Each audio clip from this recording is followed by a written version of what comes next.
What's up, everybody? Smoove cosplayer here, your favorite salsa dancing cosplayer, bringing you another episode of Smoove Conversations. Y'all, I have a special guest with me tonight. This is my first international guest, all the way from the Netherlands, Miss Lucid Belle. How are you today? That's right. Hello, I am doing fine. It is just a relaxing Sunday for me now, so it's going okay. Good, good. Yeah, I know you've got to be tired because you were working all day yesterday, right? Yeah, that's right. I had a promotional job event at an esports center that just opened in the Netherlands. It's called Gammax for Maximum Gaming, and they asked me to be there to promote their new place. So I was walking around on the boulevard. It was very close to the beach, so there was a lot of people around on a Saturday as well. Nice. And especially the younger folk thought it was really interesting that there was a lady with blue hair walking around. So at least I could, give them some of the flyers to say, but Mom, I want to go there. You can play Fortnite. And said, yes, you can. Come along now, children. But it was fun. But cosplay outfits are not always very warm. Yeah. And it's still like 5 degrees out. Wow. And 5 degrees Celsius. And I was, I wanted to wear an outfit that would fit with one of the games you were able to play there. But the more warmer outfits I have are from RPG games, but they don't really offer those there. So I went from something that I had from League of Legends that was not like with a short skirt, because I have a few other outfits, but like from TDA Evelyn, for instance. But that's like a short skirt and a crop top. And if I would wear that, I would definitely die some more with 5-degree weather in February. But I picked something that was doable, and the jacket also helped a bit. And I was not outside all the time. But it's a tough job, but someone's got to do it. Yeah. So other than the lack of comfort, right? Because whether we're working in cosplay or just being in cosplay, that's the thing. Like comfort and cosplay, they're often opposites, right? So other than that, walk me through the life of someone who does cosplay as part of their job, like someone who has had who gets invited to events, whether it's things like that or a convention. Because I know there's some people out there, some aspiring cosplayers who want to do that, who want to, work at a con. There's some haters out there who think that y'all's job is easy.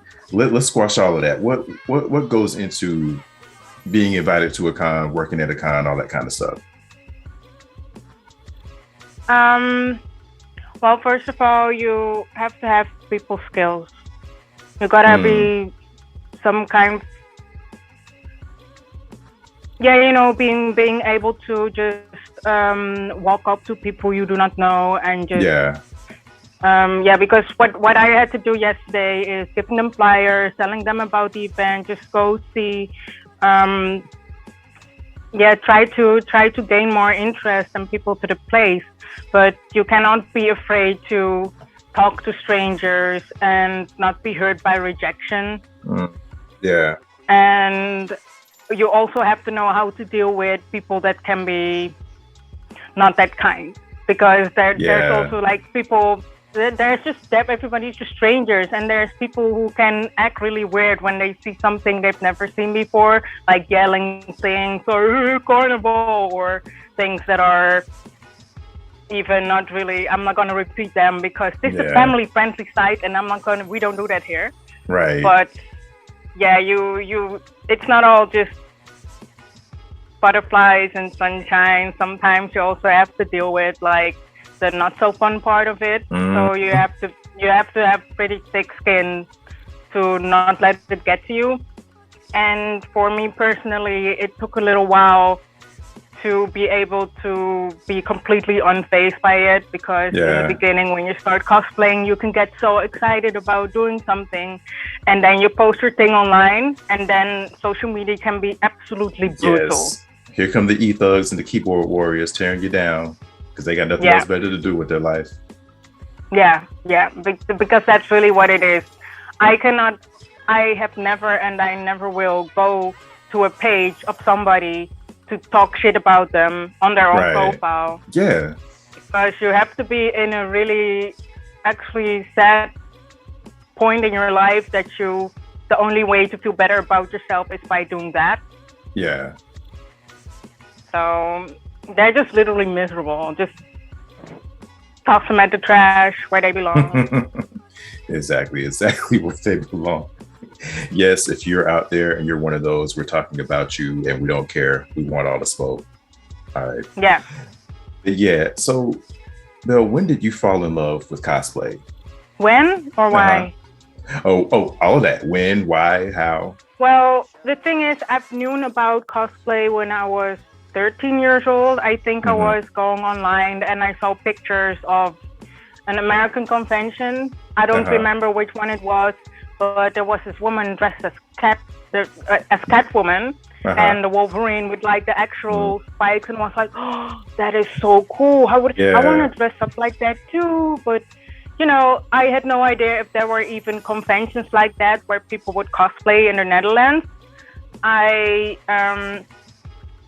was already like interested in fantasy stuff, and when I was younger, I also was in theater school for quite some years.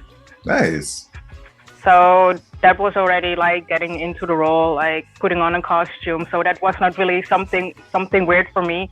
I just thought it was really cool. But like I said, I had no idea that something like cosplay actually existed in the Netherlands. So actually how I got into it was, I was very like into manga and anime and all this Japanese stuff, wanting to visit Japanese and actually to visit Japan and learn the language, which never really came far at a certain point. But my interest was there, and I started with dressing in Japanese street style fashion, actually, when I was 14. And I think maybe that was a little bit the gateway, because you had like Harajuku girls with all the flamboyant outfits that was like totally different from what you see normally on the street. But it was so cool, and I found a community of other people also in the Netherlands that would really had a passion for that kind of fashion and hosting meetings and stuff like that. And at a certain point, I learned about elegant Gothic Lolita fashion, which is like they would dress. It's very heavily based on like Victorian dolls. So it's just really dolly, like with really cute dresses full with frills and bell-shaped skirts and being all cutesy and stuff. And at a certain point, I got into a friend group that would go to conventions, like anime conventions, dressed as those kind of that dolly kind of fashion. And that is also when I saw other people cosplaying for the first time, and I was like, oh, this is so cool. But actually in the beginning I was like, this looks really cool, but I don't know or think if it is something for me. And look at me now. Look at you now.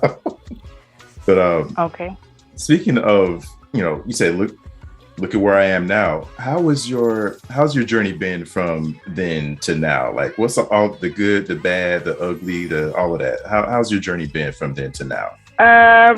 Pretty crazy, I think. And it was really just I was like, well, I don't know if cosplay is for me, but I got invited to do like we would do evolutions group where everybody would do like a different evolution, and then just made an outfit based of that. And when I was doing actually making like the ears and tail for my outfit, I found out, I actually really enjoy making this. I was having so much fun with it. And I just wanted to make even more. And shortly after, I tried Warbler for the first time to make like I made a Vegeta armor because I had a huge crush on him, and I just wanted to go full Super Saiyan because Dragon Ball is like one of those animes that was embedded in my childhood. Yes. So. I mean, Vegeta's the man. I mean, Goku's the main character. Everything's always going to be centered around him, but my dude is Vegeta. Like we hear on that. Yes. Vegeta all day. He's a better father too, so that's why I kind of relate to him too. Yeah, there's a joke out there that's right. There's a joke out there that says the reason why Vegeta never catches up to Goku is because Vegeta actually takes the time to raise his kids. Right? Like they not wrong. It is true though, because who really raised Gohan? Piccolo. Mm-hmm. Exactly. And then Goku was dead for Goten, so like by the time like Goten is already 5 or 6 or something, and he's already turned to Super Saiyan. So Goku missed all of that. Goku is not a role model, y'all. Not at all. No. Wow. So let's dive into DBZ for a second. What's one of your favorite moments in the whole series? It could be Dragon Ball, Dragon Ball Z, Dragon Ball Super, GT, whatever. What's some of your favorite moments? From like the first Dragon Ball seasons, I really enjoyed the very first episodes of Dragon Ball, the old school Dragon Ball, where Goku is like still small. Yeah. And as a monster still. I think that is like my most favorite, but that's also because of the art style is so innocent.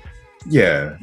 That's a nice way to describe it. Yeah. I wouldn't say wholesome because poop on a stick might not be entirely wholesome. Yeah, I mean, of course, the later series is nice too. Yeah. But there's just some. Yeah, maybe I cannot find the right words for it, but there's you can see a difference between Dragon Ball Super and like the very first episodes of Dragon Ball. That's a little bit what I mean. Yeah, that's it's been a big, I don't want to say evolution, because some people like you said, some people prefer the older than the newer. So I don't think evolution is the right word, but there's definitely a change. I'll say that much there.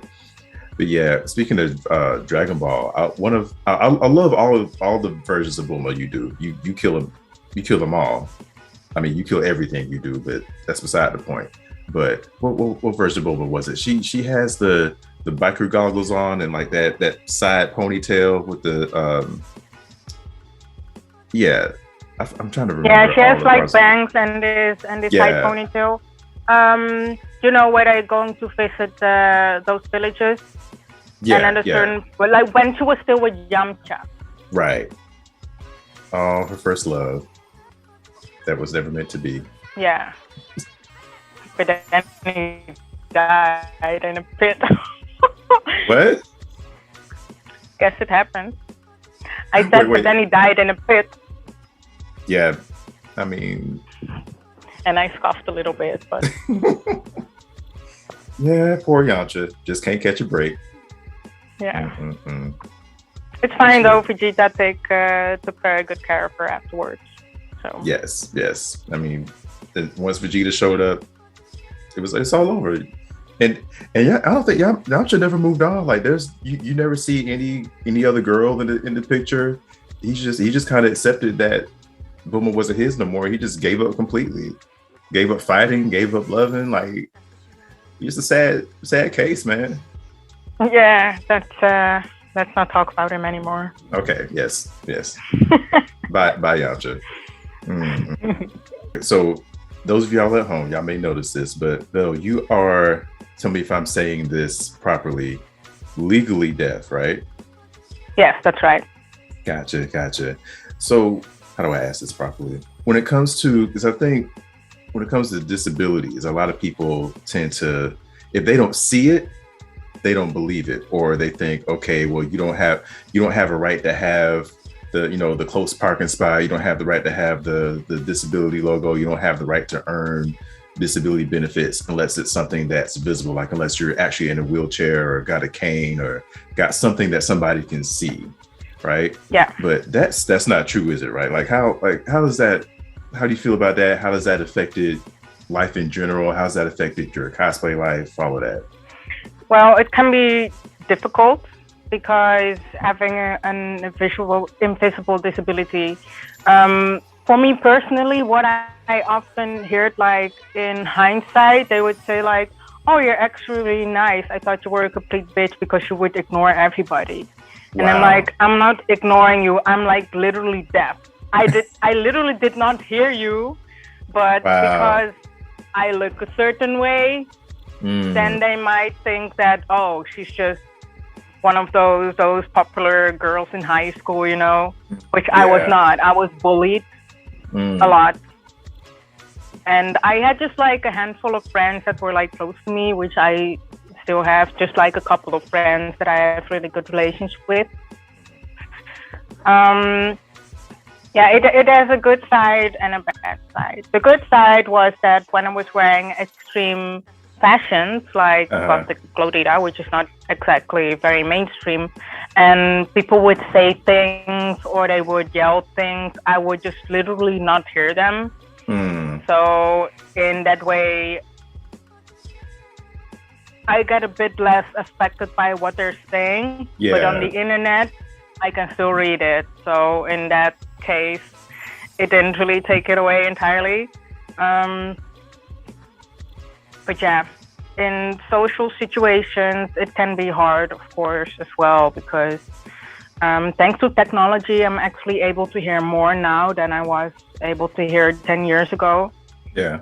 Like the hearing aids, they just got way better. And since 2018, I even have like a hearing aid that works with infrared and with Bluetooth. Oh wow! So okay. I have this thing hanging around my neck. It's called a Compilot. This has Bluetooth and it connects us to my mobile phone. And when I hang it around my neck, it sends infrared to my hearing aid. Okay. So that way I can. It is you know, like earbuds, but I cannot wear earbuds because I have an earpiece for my hearing aid. So for the people at home or anybody watching this who, you know, that have that negative outlook on those invisible disabilities, what would you say to them to kind of say, hey, this is a better way to look at it, or, you know, this isn't what you think it is? Like, what would you tell people at home that don't realize that about invisible disabilities? I'm deaf, but I'm not stupid. That is often what it's really about, because somebody might be talking really fast or mumbling a little bit. Yeah. And that can make it harder for me to hear you. Right. But screaming at me is not going to make me hear you better. It's only going to make it worse. Yeah. So if you just speak clearly, not too fast, you know, have a good pronounce every word and vowels well, that makes it better for me to understand what you're saying. But sometimes I had it like in supermarket or something, and then, oh, I'm sorry, I didn't hear you because I'm deaf. I would point like at my hearing aid, and then they start to speak like, do you need help? But then it's that's like, unnecessary. This is not, maybe you need help. Like, what is this? Right. So that is annoying. It can be annoying. But wow. Yeah. Or what can be really annoying is when somebody says something to you, but you did not hear it the first time. Right. And you're asking them, oh, what was it? And they say, oh, it's not important, or oh, never mind. Like, I will be the person that decide if it was important or not. You know? Just because I did not hear you the first time, then you just deny me of knowing. Exactly.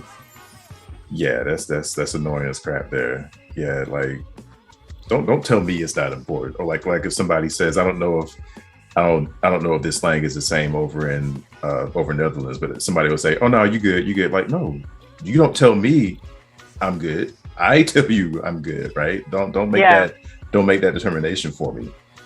Yo, you touched on something really, really important there, because you were saying how people would assume because you look a certain way that they'd assume you were bitchy. They would assume that this, that, or the other, just because of how you look.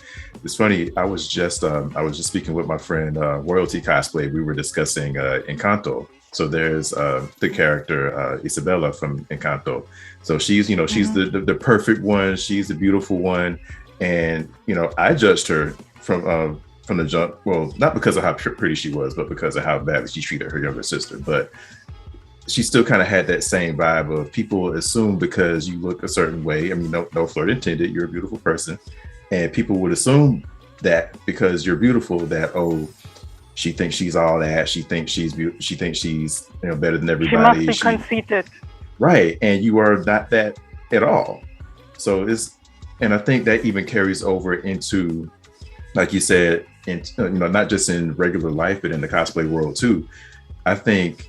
Tell me if you've experienced differently, but I think a lot of geeks, unfortunately, a lot of us men, I'm sorry on behalf of all of them, they'll assume that because you're a beautiful woman that you got to be a fake geek, that you don't know jack about the character you're dressing up as, that you don't know anything about the fandom you like.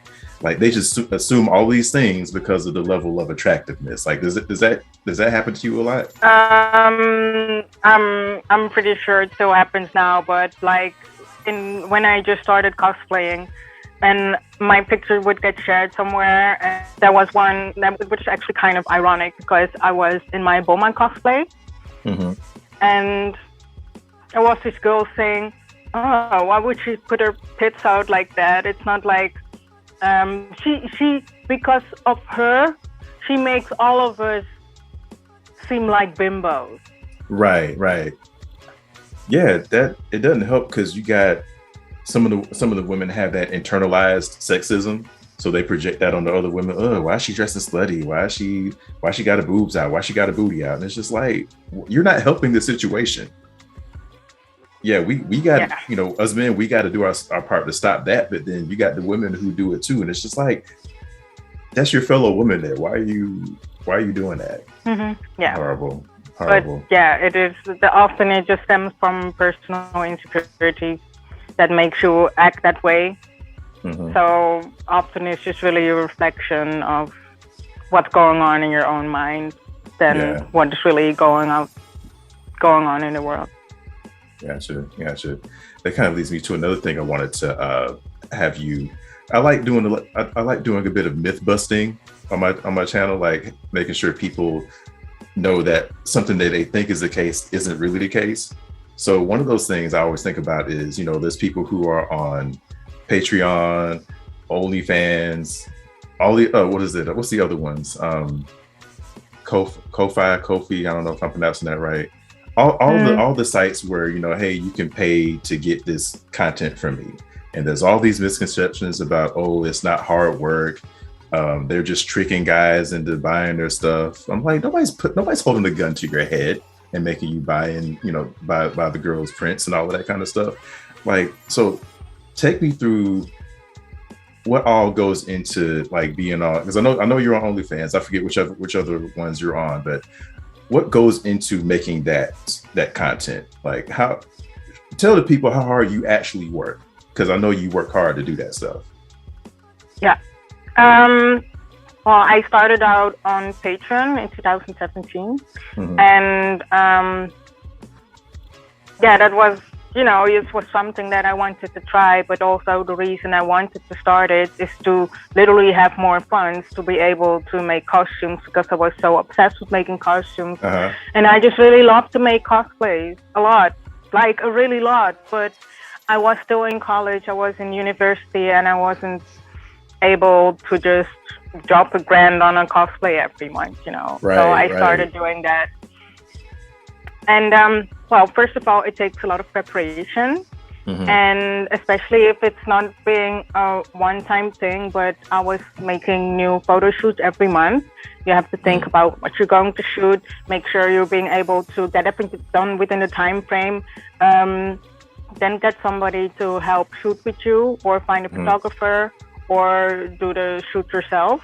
If you're doing the shoot yourself, you need a proper camera in order to make those pictures, or you need a friend who has a proper camera and that knows how to use the camera, because even that is another art in itself. Yeah. So then you have to get dressed. You have to make sure that the shooting area is nice and done. So yeah, and that was like a couple of years back. What I do now is I don't have my Patreon anymore, but I am on OnlyFans, and I make also regular photo shoots there, in addition to my like the cosplay shoots that I do with photographers. So setting up the photo area can already take 2 hours. Yeah. And then you're doing the makeup, which takes at least an hour. And depending on how elaborate the outfit or the wig is, that might take another hour. Like to style a wig, it can also take quite some time. Then you have to do the photo shooting, which can take up to another 2 hours. And if you're not dead by then you have to edit the photos. You gotta find the Dragon Balls to resurrect you. Yeah, exactly. I've reincarnated 4 times by the time that the photo shoot is ready to actually send out. So yeah, doing one photo shoot and editing the pictures can already take 5 hours, 6 maybe even. And then you have to distribute it to your followers. But it's not like, boom, you wake up looking all fabulous and shit, and then suddenly there's money. It would be nice if it would be that way, but that is not how the world works. It's not. So yeah, but even outside of the shooting, there's like a lot more, because my appearance also plays a role. So I have to make sure my nails are nice, my skin is in good condition. Your nails are immaculate, by the way. Like, that's... Thank you. I just did them today. So you did that. So you didn't go to the salon. You did that. I do them. Yeah, I do my own nails. Wow, that's... I know nothing about doing nails, but just looking at them, I'm like, yeah, that's not your average nail job. So I know what I'm talking about. Yeah. Yeah, I started doing my own nails because of COVID, actually. And because I couldn't go into the salon anymore, and I enjoy doing it so much that I just do my own nails now, and also like do my friends and my mom's nails. So, and of course, being able to do it in the comfort of my own home, it also saves time, because otherwise I would have to go to the nail salon and then get there and then wait until my turn, and then get my nails done and then go back home, and then so much. So because of what I do with cosplay, I kept on looking for ways to save time, hours, but it lasts for a couple of weeks. I don't have to go out to do it, so I'm saving time to either rest, to take care of my skincare. I used to have pretty bad acne during my teens and also during my adulthood, actually. It's been since the last 1.5 years that I've really got control over adult acne, that my skin is actually pretty smooth at the moment. Yeah. But that is all extra things that a lot of people don't think about. It's also the upkeep and the grooming that can take a lot of time. Yeah. Yeah, like hearing your whole process, like I got tired hearing it. So like even more, how much more tired are you doing it? So let's just to recap. So you're getting into costume, you're getting everything set up, you're getting the wig together, you're getting the makeup together. if you're doing the photography yourself, that takes more time and you're spending money on the equipment. If you're paying somebody, I mean, if you get somebody to do it for you, you're paying them to do it. So that's a lot of time and money going into it, and you haven't seen the profit yet. It may be profit, yes, but it's not guaranteed profit. So you're doing all of this hoping to get some money back, and you may or may not get the money back. So yeah, I don't know if y'all at home are hearing this, but that's a lot of hard work. That's a lot of rigmarole that not a lot of people are willing to go through. I don't get paid to do this YouTube channel. It's still a pain in the butt to do this, to do the editing. I'm like, oh, I had fun doing the interviews. I love talking to y'all. I love putting it out there. Right. It doesn't end there. And I love putting it out there. But that process in between, it's like some people say, oh, enjoy the process, embrace the process. I tolerate the process. I do it because I know it leads to something nice. I don't like the process. Right. And that is also something that I really want to say. You don't get into cosplay, into earning money with cosplay for the money. It takes a really long time before you actually start seeing profit. I've been in it for 7 years now. Mm-hmm. And only now I get, like, maybe I was 5 years in when I started to get external jobs. So it's not like maybe you're lucky, but a lot of things are not based on luck, but on hard work and connections. Yeah. Mm-hmm. That's why it's also really important that if you have an aspiration to do something like this, you cannot just make your costume, go to a convention, do 2 photo shoots, and then think you've made it. And that Blizzard will call you, or some other gaming company, like, we saw your costume, you're amazing, we want to do this. Yeah. It can happen, but you really have to put yourself out there. Mm-hmm. What I always have as a mantra is, like, they cannot hire you if they don't know you exist. There you go. So how are you going to put yourself out there? Yeah. Market, network, and you have to be consistent with it. You cannot make 1 post a month and then hope for the best. Well, you can, of course, but then you will probably be in it for a really long and boring wait. Yeah. So with you finally making some profit off of it, is this like your, if you don't mind me asking this, is this your full-time thing, or is this still kind of like a hustle on the side? I think that at this point I could live off of it, mm-hmm. but it is not consistent enough. Right. You know, especially now with COVID, a lot of things got canceled in the past 2 years. Also, a lot of opportunities for me, they went out the door because, well, hey, we cannot get you to our continent because they're not letting anybody in outside of the continent. Yeah. So it did take a little bit of a hit, but fortunately, even though that happened, I just focused on other things that I could do, just making my costumes, putting more time into like my premium kind of content channels. So it is, I just really also enjoy doing it. That's why I will still do it. But I also have like a day job, which is a 9-to-5 in finance. Okay. I can cosplay like person that has their shit together. Yes.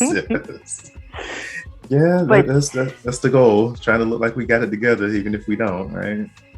Yeah, but yeah, I mean, earning money with cosplay can be really fun. It's also a lot of hard work, but you also have to think about your basic needs. You still need a roof above your head. You still need to eat well. You still need to pay rent. So having a consistent, stable source of income is just really important. Anything extra that you earn from cosplay is a nice extra. I'm glad you touched on that, because there's misconceptions all over the place. There's misconceptions from people outside of what we do who think we're all irresponsible, that we don't take care of business, that we're all living in our mama's basements and all of that. And then there's people on the inside who misplace their priorities. Like you said, you still need a roof over your head, you still need clothes, you still need food, you still need utilities. And some people are like, we all joke and say that cosplay is life, but we should keep it as that joke. It isn't for real. Like, you got people who's, you know, skipping their bills and because they got to go to the con and they come back home to something being turned off. So it's just like, yes, you can get there to the point where your cosplay is funding your life, but don't count on that. Like, it's like you said, it's going to take a while to get there. And even if you get there, you said you could live off of it if you wanted to, but it's not consistent enough. Like, it's going to be a while before you get to that point. So y'all at home, like I always preach to y'all. And again, I'm saying this from experience because I did this when I used, you know, my other hobby, salsa dancing. I used to want to go to the conventions and do that, but wasn't keeping my finances straight at home. And I eventually got that together. So every time I say this, y'all, I'm not saying it from a high horse, oh, I'm better than y'all kind of thing. I'm saying this because I've been through it. I don't want y'all to go through the same thing. Like, you got to adult, you know, don't take the escapism too deep, you know, escape so you can get away from it, because we got to get away from it. We got to get away from the responsibility, but don't leave the responsibility. You got to come back to it. But yeah. So I know we have a shared love for a particular game, Final Fantasy VII. That is right. I forget if I don't remember if it was your Jackie Briggs or your Tifa that when I first found you. I feel weird saying found you. I don't want to sound like a colonizer or something.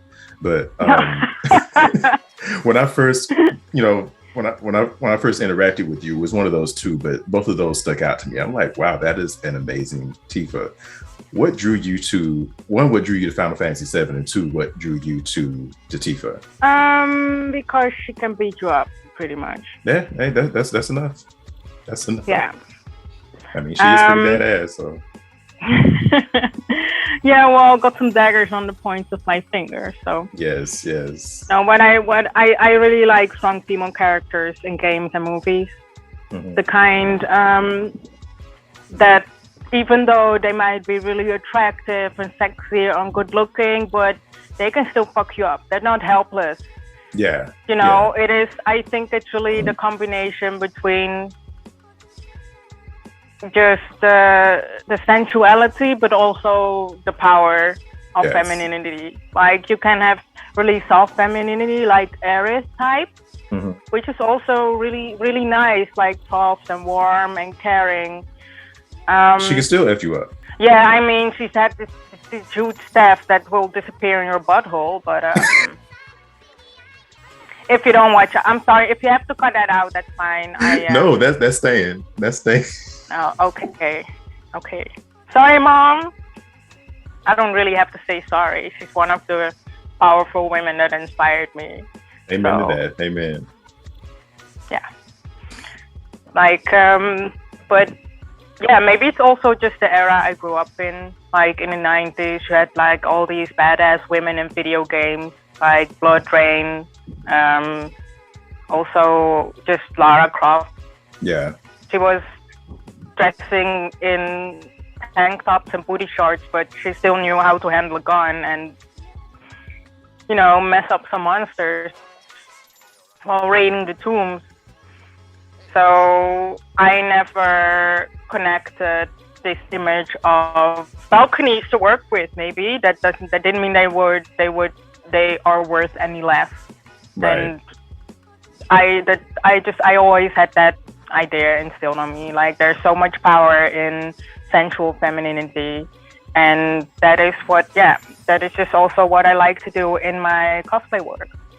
Maybe also just because it's a bit provocative and there's not a lot of people that dare to do it, even though maybe really deep inside they want to, but because society tells them that it's bad and you're not supposed to do that. And I'm like, I'm deaf now because I almost died, and you can be sure as hell I'm gonna make the most out of it. Yeah. So just like I really don't care if people think that it's that's a bad thing. There's always people who are going to say, oh no, if you dress like that, it's so bad, you're going to hell. But I'm like, I'm deaf now. I almost died that is how I became deaf, actually. Wow. When I was Wow. 15 years old, I got really ill. I had meningitis, which is some kind of brain infection. And I got really sick, and that's how I lost my hearing, and it also kind of destroys your sense of balance. So I just got really lucky that the doctors were able to save me with the right antibiotics. Yeah. But yeah, I'm like, I almost already nearly died. So if I'm gonna go to hell, which I'm probably gonna go anyway, I might as well make the most of my time on Earth. Besides, all my friends are gonna be there. Yeah, that it really hurts my heart here when I hear people say that. Like, as someone who I'm ashamed to say it sometimes because of people like you described. Like, I'll give you an example. Every year at Dragon Con, my favorite con, there's always somebody on the corner, preaching that hellfire and brimstone. You need to repent. You're going to hell. Blah blah blah blah blah. And I'm like, you are making the rest of us. First, before I even say that, that's not something you say to people. You are not being loving like you think you are.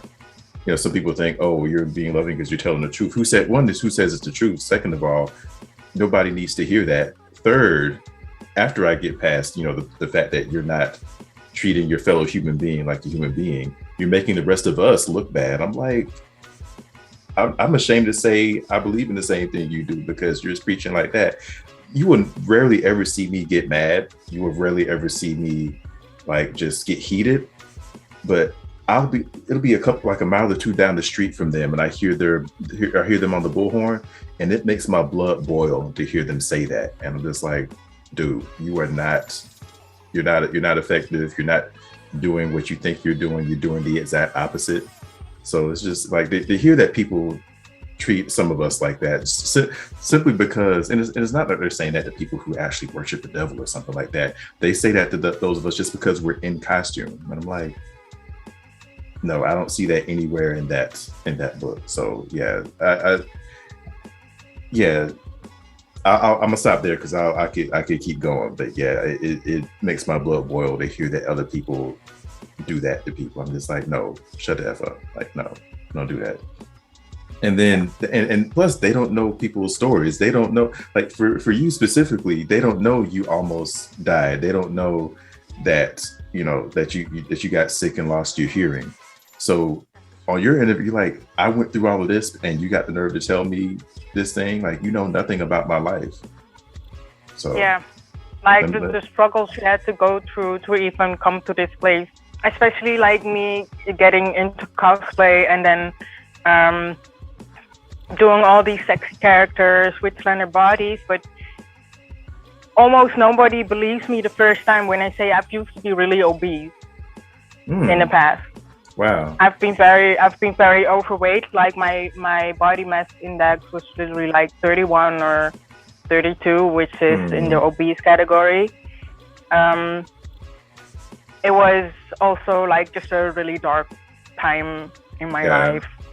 Like just being mentally unwell and physically unwell and just feeling awful.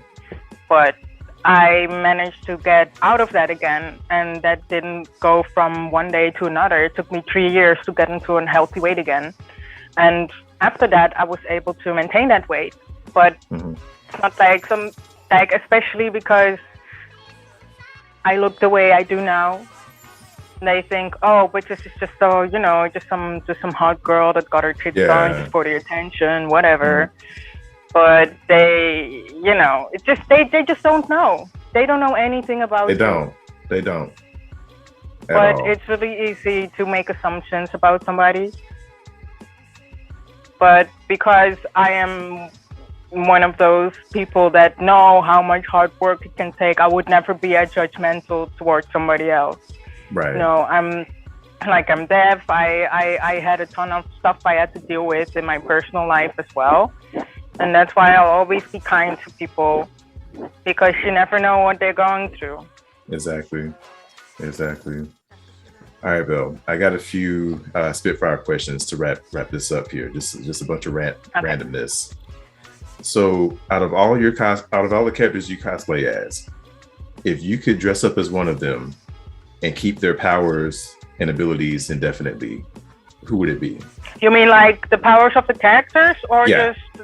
I would think Ivy Valentine. I just love her so much. Maybe also because when I started working on that outfit, I was first like, oh, this might be too much. Like this costume, she's like, of course she's dressed, but it's not really like the goods are very covered, to say it that way. I was like, oh my gosh, but this might really be out of my comfort zone. But I really wanted to do it, so I still started on it anyway, and I kept it like as a secret personal project until it was fully done. Once I started just working more and more on the costume, which took me about 9 months to finish, by the way, I was like, oh, I'm getting more comfortable with the idea of me wearing this, actually. And when I was making parts of the costume and trying it on, it just makes me feel so amazing, just working on it and then trying it on and then seeing that, oh, this actually works the way I want to. That's just, buying the same thing would not even remotely be the same. It's really like all the energy and love and time that goes into making it with your own two hands. That is something that you can almost not describe until you try it out yourself, I guess. Yeah, and that is one of my favorite cosplays of yours too. You completely slay that. I would never have seen the pictures, because you posted a couple of TikToks of it. I would never have been able to tell that you had a level of discomfort, like not physical discomfort, but like, hey, is this I don't know if I feel comfortable about doing this. Like I would never be able to tell. Like you slay it. You look like you're confident in it. And I know I've told you this online before, but every time I see that cosplay, I have to remind myself that it's not Rihanna cosplaying as Ivy Valentine. Like I don't get that vibe from any other cosplays you do, but when I see you as her, I'm like, is that Riri? Is Riri dressing? I actually get that comment a lot, and even like questions, are you part Bar or are you part Barbadian? But it's like, no, it's just my giant forehead. What? I'm not afraid of it. I'm not shy of my big forehead. It is a wonderful forehead. Some of the most beautiful women in the world have giant foreheads. Rihanna, Tyra Banks. Agreed. Big forehead. Yes. Big love. Yes. Much. There's actually, I remember back in the day, there was actually some teenager girl who tried to shame me for, I don't know what's bigger, her tits or her forehead. And then I was like, it doesn't matter. They're both big and I'm happy with them. There you go. Hashtag big foreheads rule. Right? We're going to make that a thing. We are going to do that. Yes. All right, what else? Okay, we're gonna call this, some people ask about your bucket list cosplay. I'm gonna put a little spin on it. What's your blank check cosplay?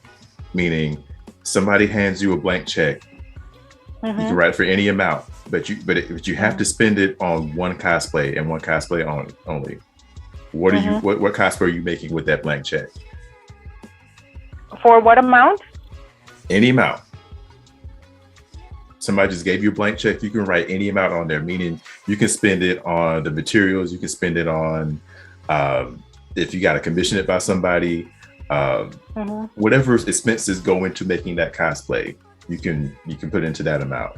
What cosplay are you making with that check?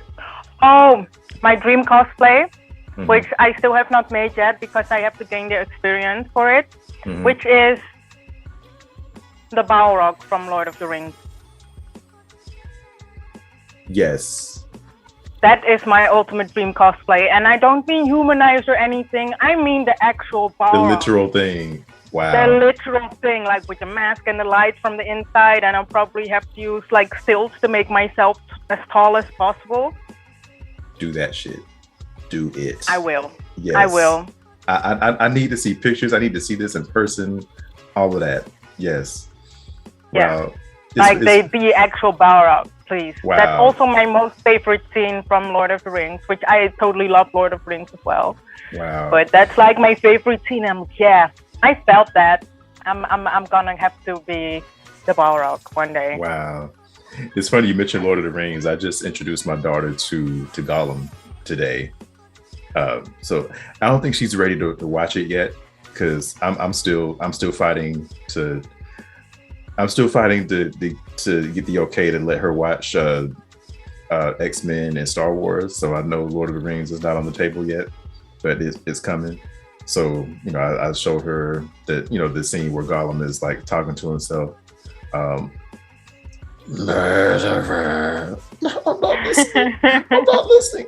But yeah, so I play around with her with that voice. So I finally showed her who the character was. So she's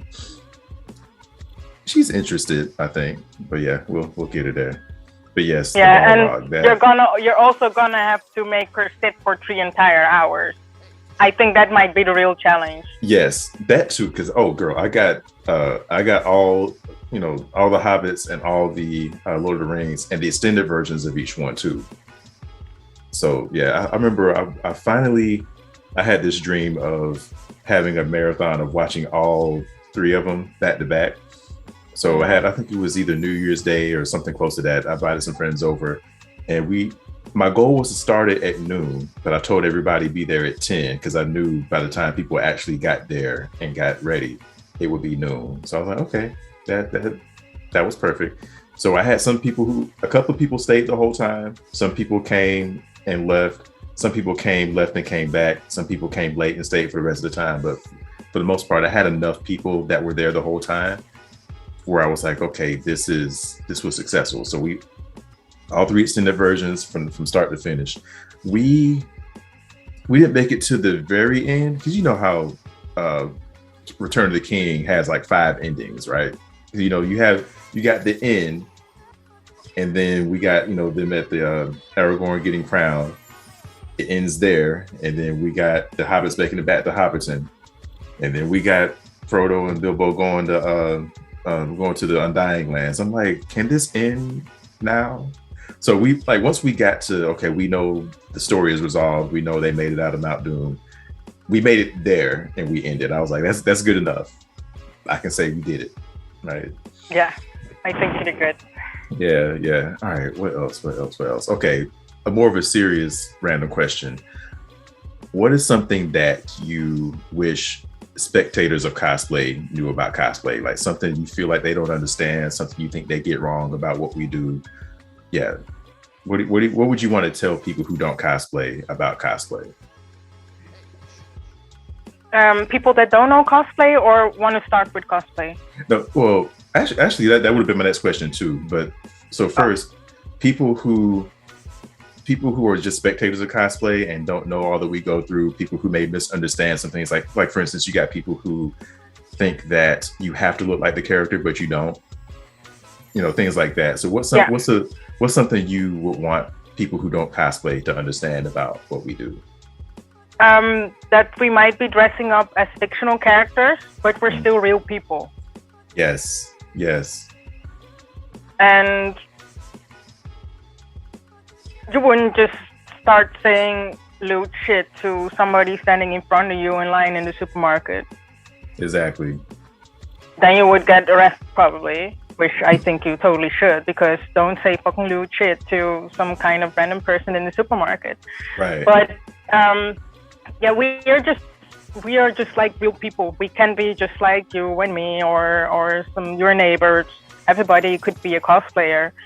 But unfortunately, there are still people who project what they know of the character or what they see onto you, but you are not like a 2D video game character. You're like an actual human being. Yeah. You're somebody who has feelings. You're still somebody with feelings or with anything. And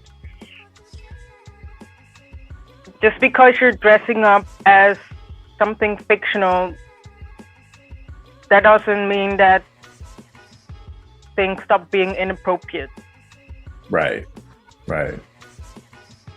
It's a shame that people think because you got a costume on that anything goes. Like, no, I'm still a human being. And somebody, I'm not that person.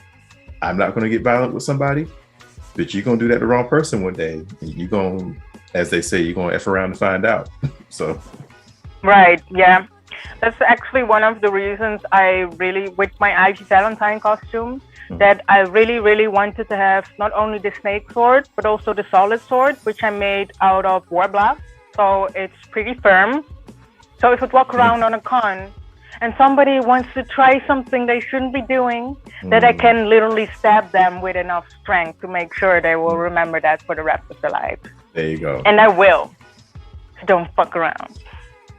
Or you will find out and end up in the hospital. Or you will find out. Yes. But other than that, I'm really... I love how you ended it with that. I'm really cute and everything. Until you give me a reason to not be. Yes. I love that switch right there. That's gold. That's gold. All right. Lastly, what advice would you give to any new cosplayers? Anybody who's afraid to do it? Anybody who thinks that they got to be perfect in the beginning? Whatever. What would you tell someone who wants to get into this? Just start small. You know, you don't have to make this giant armor for the first cosplay that you're making. Of course, if you have the funds, if you have the means to do it, then I would say go for it. But it is totally okay to ease into it.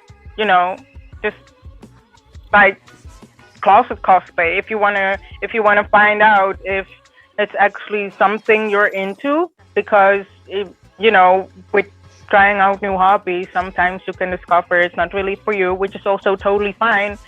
And you wouldn't also want to be wasteful, like if you bought all kinds of materials and then you end up just throwing it away, that's just wasteful.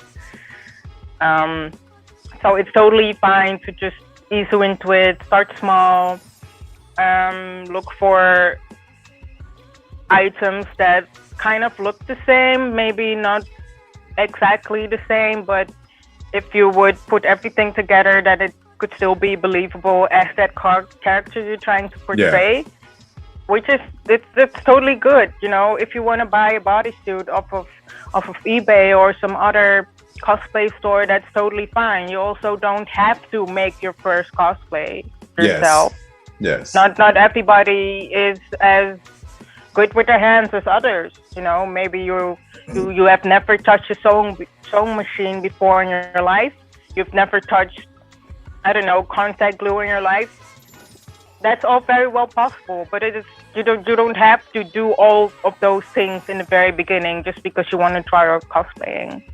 Yeah. You know, you can just find out what you think is going to work for you, and then just try it out. And then if you liked it, then maybe next time you can buy some materials and then try something more. But you don't have to get every single thing that I use today, for instance, to just start with cosplay. Because of course I've been doing it for quite some years now, so I've been investing in the hobby for quite some years. But there are so many tools that go into it if you make your costumes yourself. Like an expensive sewing machine, you have like a multi-tool, like a Dremel, or all kinds of, you know, or even just the space to make it. It also takes space if you are just, for instance, I also started working out of my student dorm when I was still a student. And I had my own place, but it was literally the size of a small living room. That was my entire house. So I just started working on this tiny space on my kitchen table and then the floor. And then things got a little bit out of hand, so I decided to move because cosplay was taking over my house. But that is something that you decide when you're further in the process and are so passionate about it that you want to do more. Gotcha. I just start small, start with what fits with you. It's totally fine. I had a friend that that only made cosplays out of cardboard.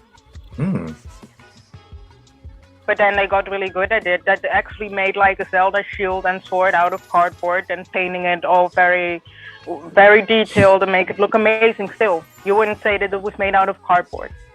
Wow, that's dope. So in other words, you don't have to go hard. You don't have to go big or go home. No. Yeah. You are home, so you can do the small stuff anyway. Amen. Amen to that. So as we close, where can people find you? Where can people follow you, support you, all of that? Plug yourself. Well, yeah. Personally, I'm most active on Instagram and Facebook.